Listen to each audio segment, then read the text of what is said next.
Gold, trusted gold buyers. మీరు తాకట్టు పెట్టిన బంగారాన్ని విడిపించి ఈ రోజు ఉన్న మార్కెట్ ధరకు కొనబడను.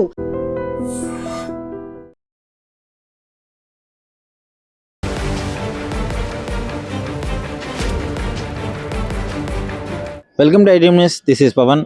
వరంగల్ డిస్ట్రిక్ట్ మహబూబాద్లో అయితే ఒక వింత ఘటన చోటు చేసుకుంది. చూసినప్పుడు చాలా ఫన్నీగా అనిపించింది. బట్ ఆ ఫంక్షన్ హాల్ ఓనరు ఎంత ఇబ్బందులు పడ్డాడో ఏమో. ఫంక్షన్ హాల్ బయట అయితే ఒక బోర్డు పెట్టడం జరిగింది. సో ఏంటి అంటారా, క్లియర్గా మీకు పక్కన ఇమేజ్ ప్లే అవుతుంది, ఒకసారి చూడండి.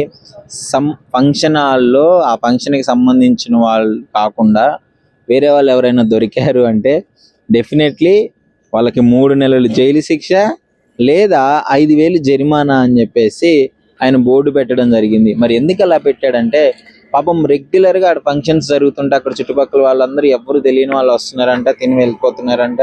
సో పాపం ఆయన ఎంత ఇబ్బందులు పడ్డాడో, వాళ్ళ ఫంక్షన్లో ఏమైపోయిందో, ఎన్ని ఇష్యూస్ వచ్చాయో తెలియదు. ఆయన గిరాకీ తగ్గిపోయిందని అయితే చెప్తున్నాడు. సో అందుకని బయట అయితే బోర్డు పెట్టినారు. చాలా సినిమాలల్లో రీల్స్లో కూడా చూసి ఉంటాం. మన స్నేహితుడు మూవీలో కూడా విజయ్ వాళ్ళ ఫ్రెండ్స్ పిలవని పెళ్ళికి వెళ్ళి తినేసి రావడము, ఇట్లాంటివన్నీ ఇన్విటేషన్ లేకుండా వెళ్ళడము, రీల్స్ ఇవన్నీ చూసి ఉంటాం మనం రెగ్యులర్గా ఆ రీల్స్లో వాటన్నిట్లల్లో. బట్ ఇది అప్పుడు ఫన్నీగా అనిపించింది. బట్ ఇప్పుడు మాత్రము ఆ చట్ట ప్రకారం ఇది నేరం అని చెప్పేసి క్లియర్గా ఆయన బోర్డు పెట్టాడు. బోర్డుకి సంబంధించి మరి నిజంగానే అలాంటి సెక్షన్స్ ఉన్నాయా? బిఎన్ఎస్ 441 సెక్షన్ కింద నిజంగానే అలాంటి శిక్షలు పడతాయా అంటే డెఫినెట్లీ పడతాయి. సో చాలా జాగ్రత్తగా ఉండండి. మనం ఫన్నీ వేలో వెళ్ళినా, పిలవని ఫంక్షన్స్కి ఎటన్నా వెళితే, కొంతమంది వెళ్తుంటారు, వాళ్ళకి చెప్తున్నాను, డెఫినెట్లీ అది ఒక శిక్ష ఖచ్చితంగా ఉంటుంది. బట్ ఆయన చెప్పినట్టు 5,000 ఉండకపోవచ్చు, 500 అయితే చూపిస్తుంది. ఆ కేసు పరిగణలోకి తీసుకొని వాళ్ళు దాన్ని బట్టి ఫైన్ వేస్తుంటారు. సెక్షన్ 441 ఏంటంటే, ఎవరైనా వేరే వాళ్ళ వస్తువులకు కానీ వేరే వాళ్ళ ఆస్తులకు కానీ నష్టం కలిగించే విధంగా చేసి కావాలని చెప్పేసి ఇట్లా చేస్తే దీనికి ఈ యాక్ట్ వర్తిస్తుంది. సో అలా చేసిన వాళ్ళకైతే డెఫినెట్లీ శిక్ష పడుతుంది. 3 నెలలు శిక్ష పడుతుంది, ఫైన్ కూడా వేస్తారు. సో దాని తీవ్రతను బట్టి చేసే ఛాన్సెస్ ఉన్నాయి. ఇప్పుడు వేరే ఖాళీ ల్యాండ్స్లో కూడా వెళ్ళి ఆక్రమించుకొని బోర్డులు పెడుతుంటారు. సో వాళ్ళకు కూడా సేమ్ యాజ్ ఇట్ ఈజ్ ఇదే సెక్షన్ అప్లికబుల్ అవుతుంది. సెక్షన్ 441 అనేది.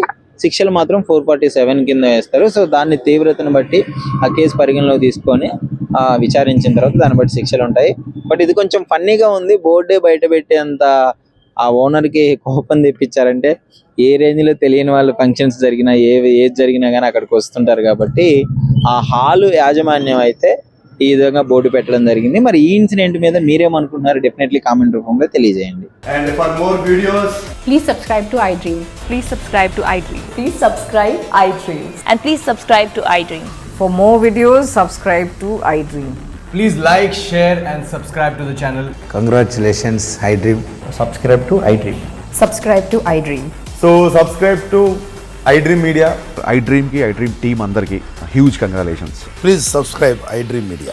Please subscribe to iDream. Subscribe iDream. Please subscribe to iDream. iDream అంటే నా కళల ఛానల్ను సబ్స్క్రైబ్ చేసుకున్న నోరు తిరుగుతలేదు, మీరైతే గంట గుర్తు కొట్టండి. For more such videos, please subscribe to iDream. Subscribe to iDream. Please subscribe to iDream. Please subscribe iDream Media. Please do subscribe to iDream. Please subscribe to iDream Media. For best entertainment and information, please subscribe iDream. And don't forget to subscribe to iDream.